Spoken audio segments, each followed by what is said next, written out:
ప్రస్తుతం మనం షేక్పేట్ తహసీల్దార్ కార్యాలయంలో ఉన్నాం. చాలా మంది ఈ జూబ్లీ హిల్స్ బైపోల్ ఉన్న నేపథ్యంలోని నామినేషన్స్ వేయడం జరిగింది. అందులో చాలా మంది కూడా రిజెక్ట్ అయ్యాయని చెప్పేసి అని ఇప్పుడు ప్రస్తుతం ఇక్కడ తహసీల్దార్ కార్యాలయం ముందు నిరసన వ్యక్తం చేస్తున్నారు. వాళ్ళని అడిగి తెలుసుకునే ప్రయత్నం చేద్దాం. మనతో పాటు అయితే కంటెస్టెడ్ ఎమ్మెల్యే వినయ్ విప్లవ్ ఉన్నారు. ఆయన అడిగి అసలు తెలుసుకునే ప్రయత్నం చేద్దాం. ఏమైందంటే మీరు జూబ్లీ హిల్స్ బైపోల్లోని ఎలక్షన్స్లో పాల్గొందామని చెప్పేసి నామినేషన్స్ వేయడం జరిగింది. అసలు ఏం జరిగింది అంటే మన నామినేషన్ వేసాం కదా 21st రోజు వేసిన తర్వాత నేను ఆల్రెడీ 2 times ఎక్స్పీరియన్స్ క్యాండిడేట్ని. ఆల్రెడీ నేను అన్నీ క్లియర్ కట్గా రాశాను, అన్నీ చేశాను. నేను ప్రతి ఒక్క దగ్గర టాప్ టు బాటమ్ క్లియర్గా రాశాను. అంతా ఓకే అయింది, నేను ఇచ్చేసాను. వీళ్ళు నామినేషన్ వేసే రోజు 9:30కి నైట్ 9:30 అయింది నా నామినేషన్. నేను వేసిన తర్వాత అంతా ఆర్ఓ గారు clear check list clear all yes అని చెప్పేసి ఇచ్చేసాడు. ఈరోజు చూసేసరికి నన్ను రిజెక్షన్ చెక్ చేస్తే ఒగ్గు వినయ్ విప్లవ్ రిజెక్టెడ్ క్యాండిడేట్ లేక నా లిస్ట్లో వచ్చింది.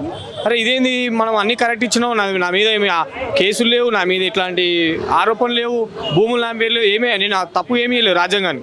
ఎలక్షన్ కమిషన్కి నా దగ్గర ఉన్నదే చెప్పేసిన, అంత జీరో నాది.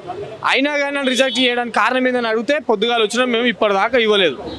ఎందుకు ఇవ్వలేదు అంటే మేడం గారు మాట్లాడుతున్నారు ఇస్తా అనుకుంటే ఇప్పటిదాకా ఇచ్చారు. 5 వరకు మేము ఇస్తే ఆయన మాది అఫిడవిట్ ఏం తప్పు ఉందో ఆర్ఓ గారు ఒకటి ఇస్తారు.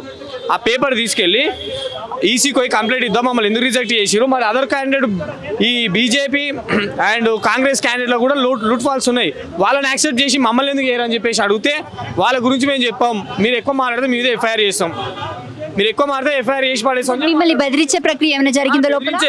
లోపల నన్నే కాదు అందరినీ బెదిరిస్తున్నారు.